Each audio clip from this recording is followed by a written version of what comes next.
Hola, ¿cómo están? Yo soy Marcela y esto es Pulso Azul, un programa de mares mexicanos. Hoy vamos a hablar del peor evento de blanqueamiento de corales en la historia, pero también de una innovación científica que podría ayudarlos a resistir. Después viajaremos a Cabo Pulmo, un ejemplo mundial de cómo una comunidad puede recuperar su arrecife, y cerraremos con una historia que demuestra que el mar sí puede regenerarse cuando lo dejamos en paz.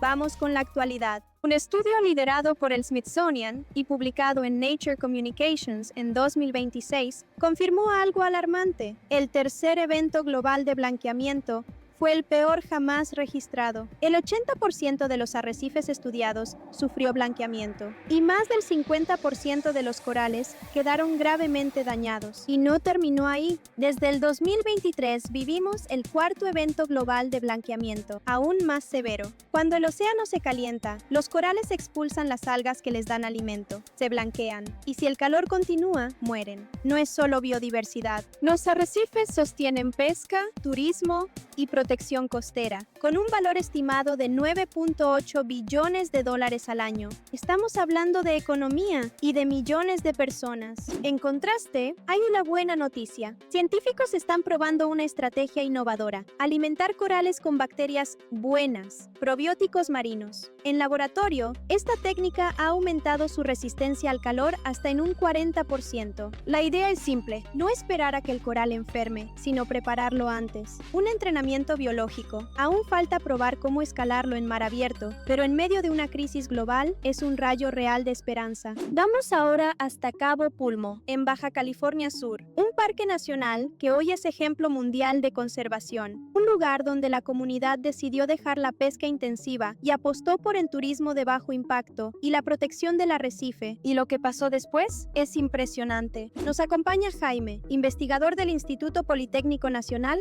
para explicarlo. ¿Qué tal? ¿Cómo están? Aquí un gusto estar con ustedes. Jaime, Cabo Pulmo no siempre fue un caso de éxito. Antes de convertirse en parque nacional, la pesca ya estaba afectando el ecosistema. ¿Cómo fue ese proceso de transformación?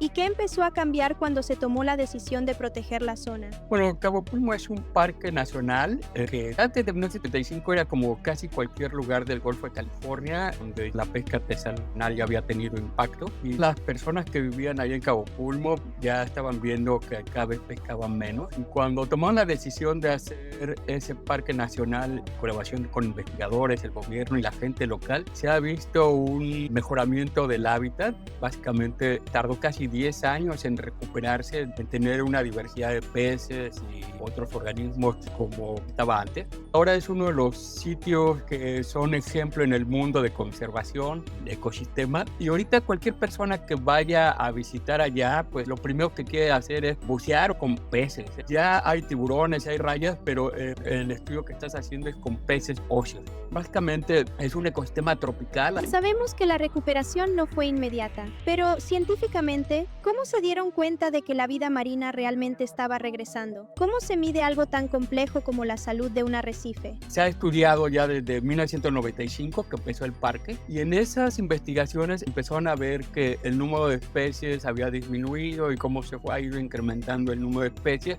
y sobre todo la biomasa. ¿Cómo estimamos la biomasa? Hay varias maneras, pero la manera en que se ha hecho en Cabo Pulmo es dos grupos de investigación, en particular uno de la UAPS y otro de Scripps Institution of Oceanography, hacen buceo, hacen censo en los cuales van contando los peces y los miden más o menos, y cuando lo mides sabes cuánto peso tienen. Es a lo que nos referimos con biomasa. Hacen una estimación de biomasa. Cuando empezaron en 1995 a hacer censo, estimaron una biomasa y 10 años después se había incrementado cerca del 214% más o menos. O sea, se había duplicado la biomasa de lo que había antes. Eso fue la primera señal de que estaba en buen camino ese plan del Parque Nacional. Y después vino otro hallazgo todavía más sorprendente. No solo aumentó la biomasa, también descubrieron que cada vez más especies estaban reproduciéndose dentro del parque. ¿Qué encontraron exactamente? ¿Y por qué ese dato cambia nuestra forma de entender la importancia de Cabo Pulmo? En una primera etapa, en el primer año que fue 2014, muestrado por personas locales de Cabo Pulmo, David David Castro, la familia Castro es la que nos apoyó. Y con eso lo que queríamos saber quién desovaba en Cabo Pulmo. En un primer estudio identificó los huevos y las larvas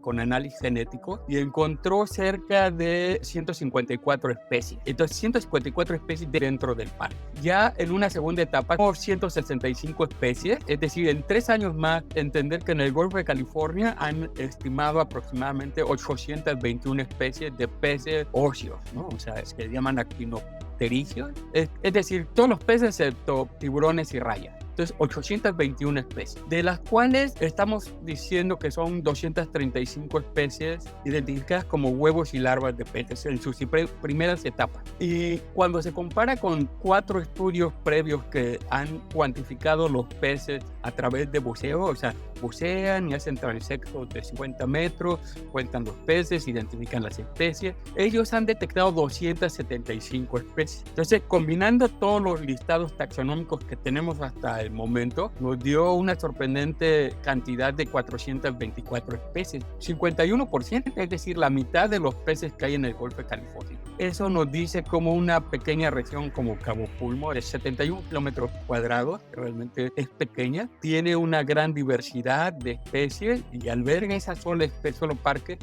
casi la mitad de los peces del Golfo de California que se han registrado hasta ahora. No olviden que están viendo Pulso Azul. Informarse también es una forma de cuidar el océano. Suscríbanse al canal de Mares Mexicanos. Vamos ahora al microdocumental. Hoy les preparé una historia poderosa. Durante más de un siglo, Islas Marías fue una prisión. Hoy es una de las reservas marinas más ambiciosas de México, pero no es una postal intocable. A pesar de su estatus de protección, enfrenta retos graves, incluida la pesca ilegal furtiva y la presión de embarcaciones privadas. Y aún así, su base ecológica es espectacular. El archipiélago conserva uno de los sistemas arrecifales mejor preservados del Pacífico mexicano. En expediciones científicas, se documentó que 93% de sus arrecifes estaban en estado saludable, con abundancia de depredadores tope como pargos, jureles y tiburones. Eso es clave, porque cuando hay depredadores grandes, el ecosistema está funcionando y se han registrado al menos 23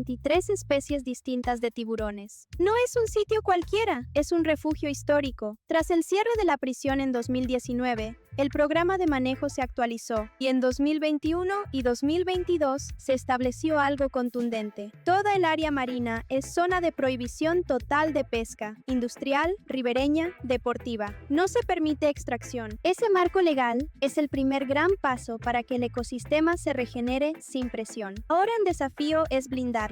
Por eso, se busca implementar tecnología de vigilancia remota, seguimiento en tiempo real, cámaras de largo alcance y radares, porque una reserva no solo se decreta, se protege. Esto fue Pulso Azul, un espacio donde creemos que la información es una herramienta para entender, decidir y actuar mejor por nuestros océanos. Yo soy Marcela, una conductora digital. Detrás de mi voz y mi imagen, trabaja un grupo de científicos y periodistas para garantizar la calidad de la información que difundo. Nos vemos en el próximo episodio.